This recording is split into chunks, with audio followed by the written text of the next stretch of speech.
mieux que certaines Harry et Red, et c'est ouf. Effectivement, en fait, elle est incroyable.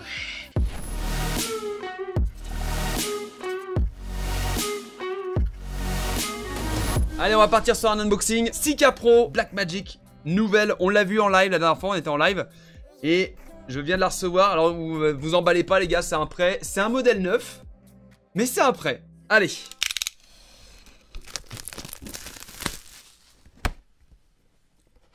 Oh, c'est joli. Oh, c'est très bien présenté. Le premier truc, un petit autocollant Blackmagic. On a une petite carte Download Instruction Manual. Très bien, ils réduisent les papiers. Bravo Blackmagic. Ils te mettent un petit QR code. Après, on a une carte. Alors ça, les gars, ça c'est le Saint Graal. Mais derrière cette carte, il y a un numéro de série. Et le numéro de série vous permet d'avoir quoi? DaVinci Resolve Studio. Ok, donc ça c'est trop cool parce qu'en fait, vous avez un logiciel, je crois, je sais même pas combien il coûte, je crois 400 balles, offert avec la caméra. La batterie NP de chez Sony. Ils ont changé, ils ont mis des NP, NPF 550, 570. Alors c'est une batterie no name. Voilà, c'est une batterie no name. Il n'y a aucune marque sur la batterie, donc ça c'est un peu chiant. Parce que bah du coup, je connais pas la longévité du truc. Petite sangle Blackmagic. Alimentation secteur qui va vous permettre de plugger votre Blackmagic Pocket Cinema 6K Pro. Ou 6K ou 4K d'ailleurs. Au secteur et de ne pas avoir de problème de batterie. Ça c'est vraiment game changer pour le coup, c'est très très cool. Ici, on a une petite boîte avec tous les adaptateurs. Adaptateur secteur. Bien cool quand tu voyages, etc. Comme ça, tu as tous tes adaptateurs. Tu n'es pas obligé de prendre une multi. On enlève la partie. Hop là. Ah là là là là, il est magnifique. Elle est magnifique. Elle est super belle. Elle est costaud. Hein. C'est vraiment costaud, les gars. Waouh. Oh, je suis choqué, les gars. Elle est incroyable. Alors, première nouveauté de cette Blackmagic Pocket Cinema 6K Pro, on a l'écran inclinable. En hauteur, en contre-plongée. C'est vrai que quand on prend la Pocket Cinema 6K ou la 4K, ça manquait un petit peu quoi. Le design est très beau, l'ergonomie, honnêtement, la prise en main est excellente. Regardez-moi ça. La prise en main est incroyable. Ça baffe pas en dessous. J'ai juste envie, vous savez quoi? J'ai juste envie de vous faire un petit open du capteur.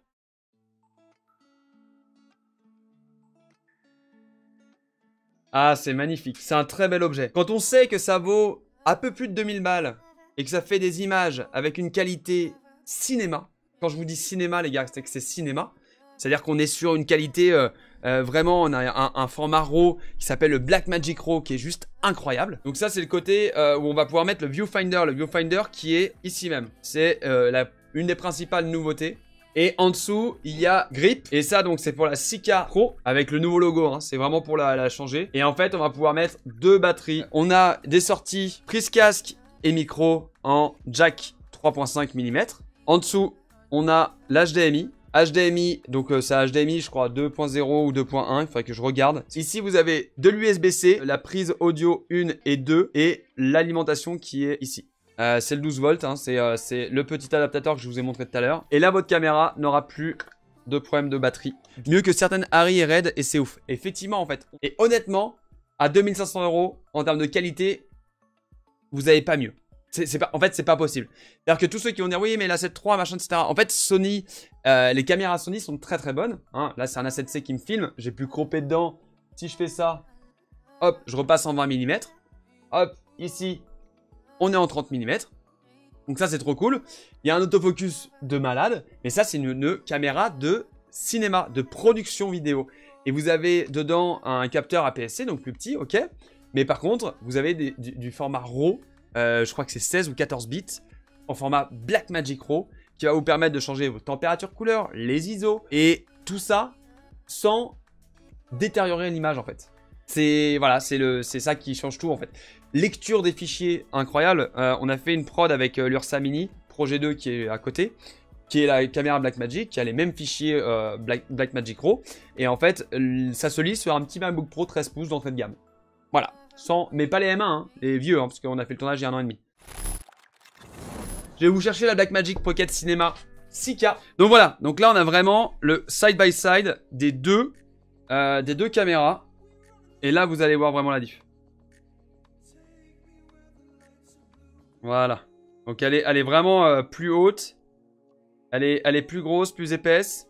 L'écran est le même. En termes de disposition des touches, c'est sensiblement pareil. Bon, bah, c'est exactement pareil. Hein. On a 2 entrées audio sur la 6K Pro alors qu'il n'y en a qu'une sur la 6K normale. Et ouais, la vraie grosse nouveauté, c'est en haut. En haut, il y a la place de mettre un viewfinder. Du coup, ça, c'est l'écran qui est magnifique. Où en fait, tout est tactile. À chaque fois que vous allez appuyer sur quelque chose, vous allez pouvoir régler. Voilà, le menu, c'est comme ça. C'est hyper réactif. Enfin, on peut mettre des luttes, on peut tout mettre. Hein. C'est hallucinant. Ce qui est trop bien, c'est que vous avez tous les boutons ISO, white balance et compagnie. Et la particularité de la 6K Pro, c'est qu'elle a 1500 nits de luminosité. Et en fait, elle est ultra lumineuse. Avec le meilleur objectif pour la Blackmagic, le 1835 f1.8 de chez Sigma, qui est pour le coup un objectif incroyable. Bim. Et voilà. Et là, vous avez le début d'un petit rig ciné. Oh, la qualité d'image, mon pote. Voilà. Là, vous avez la caméra. Et en fait, on a une ouverture constante 1.8. Et vous avez un bokeh dessus. Il est incroyable. C'est pas une caméra de vlog, hein. C'est une caméra cinéma. Ah oui, non, mais alors par contre, les gars, je peux brancher la caméra pour que ça soit pour la mettre en live. En caméra de live, c'est fait pour ça aussi, hein, Blackmagic. Hein. Pas de stab boîtier, pas de stab d'autofocus, rien. Ah oui, par contre, les gars, je vous le dis, dans cette caméra, il y a R. Il n'y a pas de stabilisation du capteur. Il n'y a pas d'autofocus. En fait, il y a un autofocus, mais pas continu. C'est-à-dire que si je fais ça, écoutez le bruit de l'autofocus. Vous avez entendu, c'est bon? Bah, en fait, c'est ça l'autofocus automatique. Donc ça vous fait le point, ça vous aide mise au point, mais quand votre plan, il bouge pas. Et ça sur un RS2 avec le follow focus, c'est incroyable. On va mettre en place le grip. Unboxing du grip. Ah. Donc c'est à peu près le même grip. Boum. Donc avec le compartiment qui s'ouvre ici. Hop.